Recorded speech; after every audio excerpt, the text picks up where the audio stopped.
10 साल पूरे होने वाले हैं योगी जी को, कैसा रहा उनका कार्यकाल आपकी निगाह में? नहीं, बहुत अच्छा कार्यकाल रहा और काफ़ी इस कार्यकाल में कार्य किया गया है। जो आज हम सिविलाइजेशनल इशू की बात करें तो आज हम देख रहे हैं कि संभल का जो पूरा केस है वो इस समय जागृत हो चुका है। अगर इटावा में गलत ढंग से कोई मज़ार बनाई गई थी तो उसको डिमोलिश करने का काम हो। आज अगर हम देखें कंपनी बाग जिसे चंद्रशेखर आज़ाद पार्क कहते हैं, उसके अंदर गलत ढंग से जो मज़ारें बनाई गई थी उसको हटाने का काम हो। अलग अलग जगह पे जो सोशल जस्टिस का काम है उसको करने का काम हो।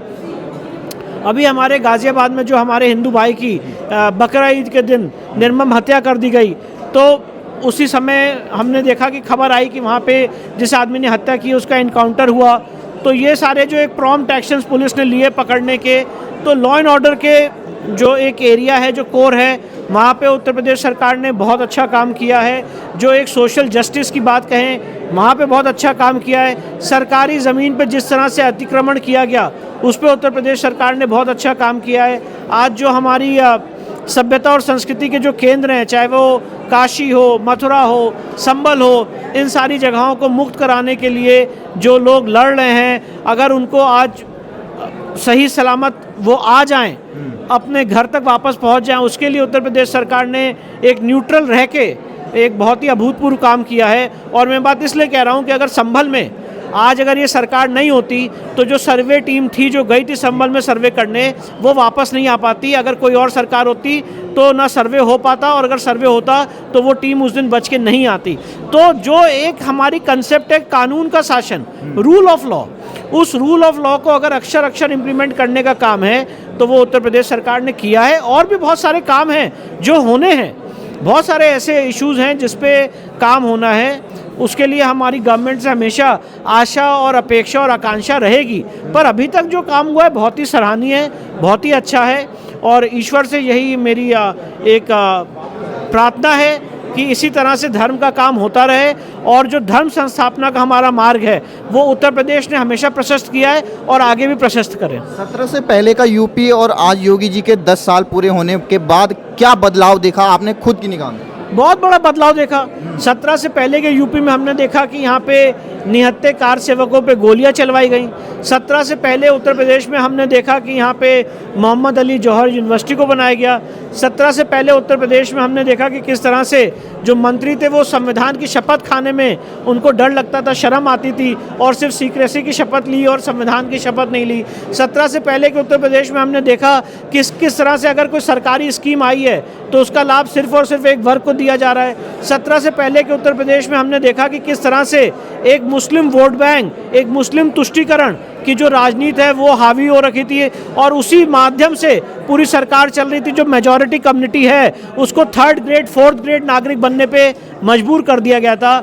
और इसीलिए मैं ये बात दोबारा कहना चाहता हूँ, पुनः कहना चाहता हूँ कि जो मैं रूल ऑफ लॉ की बात कर रहा हूँ, एक संविधान का अध्ययन करने के नाते, एक वकील होने के नाते, कोर्ट में प्रैक्टिस करने के नाते, तो रूल ऑफ लॉ का काम उत्तर प्रदेश में किया जा रहा है। और मुझे पूरी उम्मीद है कि आगे आने वाले समय में जो हमारे संवैधानिक मूल्य हैं उसके आधार पे यहाँ पे और काम हो पाएगा। मैम, आज ये त्रिवेणी यहाँ पर सम्मेलन हो रहा है और योगी जी के 10 साल भी पूरे होने वाले हैं, अगले साल चुनाव भी होने वाला है, क्या लग रहा है आपको, किस तरीके का योगी जी का ये कार्यकाल रहा? मैं एक्चुअली यूपी में पिछले 10 सालों में काफ़ी बार आई हूँ, काफ़ी जगह घूमी हूँ यहाँ पे, और हर जगह, और उससे पहले भी आई थी योगी जी के कार्यकाल से पहले, और तब के सिचुएशन में और अब के सिचुएशन में ज़मीन आसमान का फ़र्क है। और हर चीज़ में वो दिख रहा है, वो रास्तों की क्वालिटीज़ में दिख रहा है, वो इंफ्रास्ट्रक्चर में दिख रहा है, और मोस्ट इम्पॉर्टेंटली वो लॉ एंड ऑर्डर में दिख रहा है। क्योंकि मेरे फ्रेंड्स की बेटियाँ जो थी वो कॉलेज गोइंग थी, जो पहले यूपी में रहती थी, वो शाम को 7 बजे के बाद लखनऊ जैसे शहर में भी बाहर नहीं निकलती थी, 10 बार सोचती थी। अब यहाँ सिंगल ट्रैवलर्स कहीं पे भी घूमती हैं, कहीं पे भी जा सकती हैं, निर्भय होके कहीं पे भी जा सकती है। ऑफ कोर्स यूपी बड़ी स्टेट है तो ऐसा मैं नहीं कहूँगी कि यहाँ पे ज़ीरो क्राइम है, लेकिन पहले के कंपैरिजन में लॉ एंड ऑर्डर में बहुत अच्छा, बहुत सही बदलाव आया है, और इंफ्रास्ट्रक्चर में तो आया ही है।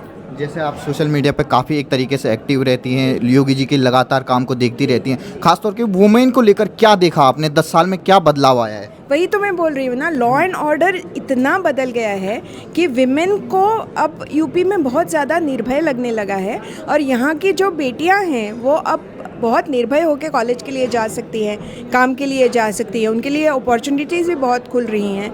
और ओडॉप वन डिस्ट्रिक्ट वन प्रोडक्ट के तहत बहुत सारी जो रूरल आर्टिज़ान्स हैं, जो खासकर फीमेल हैं, उनके लिए भी बहुत अच्छा अपॉर्चुनिटी है ये, और उसका वो फ़ायदा भी उठा रही है। ये मैं खुद जानती हूँ क्योंकि मैं खुद हैंडीक्राफ्ट और हैंडलूम सेक्टर में काफ़ी काम करती हूँ, तो वीवर से मिलती हूँ, आर्टिज़ान से मिलती हूँ, तो मुझे पता है कि वो स्कीम्स का उनको किस तरह से फ़ायदा हो रहा है, किस तरह से उनको मार्केट के पास पहुँचाया जा रहा है, तो बहुत अच्छा काम हो एक रहा है। तरफ आपने वुमेन सेफ्टी की बात की, दूसरी तरफ कई अपोजिशन पार्टियां, अखिलेश यादव की बात करें, 40,000 मंथ एक तरीके से एयर लीव देने का वादा कर रहे हैं महिलाओं को, तो कुछ होगा इससे?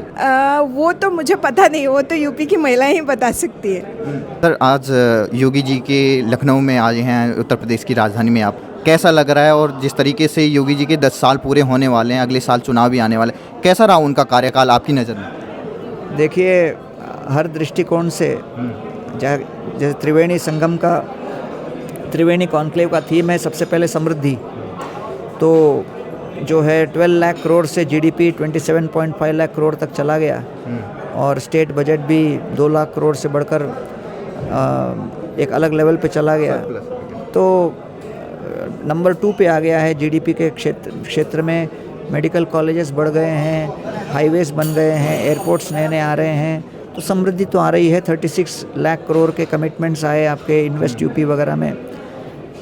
संस्कृति के दृष्टि से जो कि हमारा क्षेत्र है आध्यात्म, तो अयोध्या राम मंदिर के ओपनिंग में मैं आया था, जिस प्रकार का सम्मान, स्नेह और पूरे व्यवस्था के साथ हम सभी संतों का स्वागत किया गया, ऐसा लग रहा था कि राम जी तो आए हैं लेकिन हम सभी को निमंत्रण व्यक्तिगत रूप से दिए हुए हैं, और हम सभी के लिए बहुत अच्छी व्यवस्था हुई थी, तो हृदय को बहुत छू गया। क्योंकि कई बार जो है किस प्रकार का व्यवहार आपके साथ होता है वो डिफ़ाइन करता है कि आप कैसे समझो उस परिस्थिति को।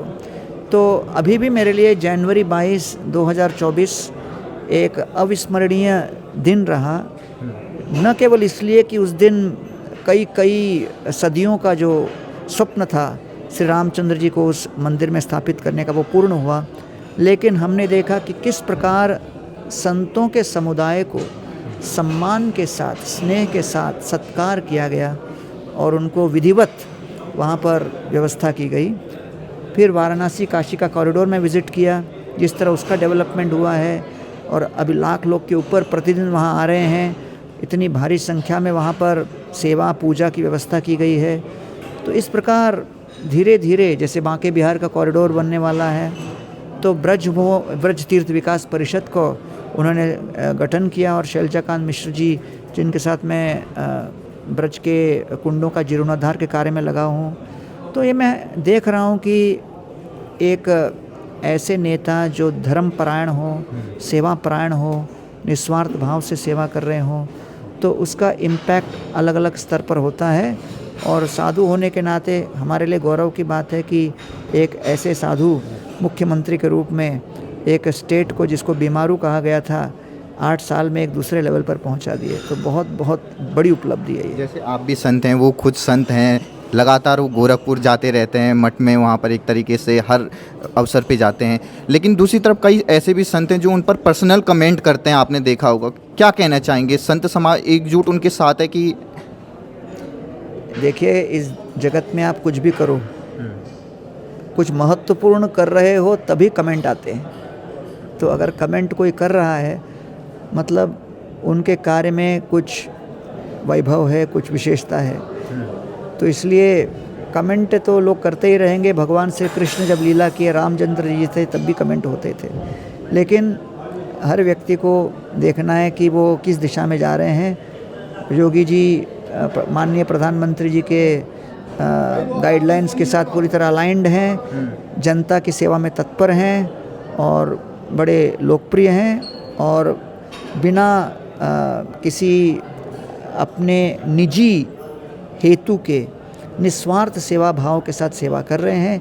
ये महत्वपूर्ण है। तमाम सनातनी आपको सुन रहे होंगे, उत्तर प्रदेश के भी सनातनी हैं जो अगले साल वोट करने वाले हैं, क्या कहना चाहेंगे उनके लिए कि किस चीज़ को देखकर वो वोट करें अगले चुनाव में? देखिए, राजनीति के दृष्टिकोण से तो मैं कोई कमेंट नहीं देना चाहूँगा, लेकिन मैं ये अवश्य कहूँगा कि जब से सनातनी पक्ष को संरक्षण देने वाली सरकार आई है, नेता आए हैं, तब से मंदिरों का जीर्णोद्धार हुआ है, तीर्थ स्थलों में वृद्धि हुई है और सनातन का विरोध करने वाले तत्वों का दमन हुआ है। तो अगर ऐसा परिवेश अगर हमें चाहिए तो ऐसे ही नेतृत्व को हमें अपनाना चाहिए। धन्यवाद।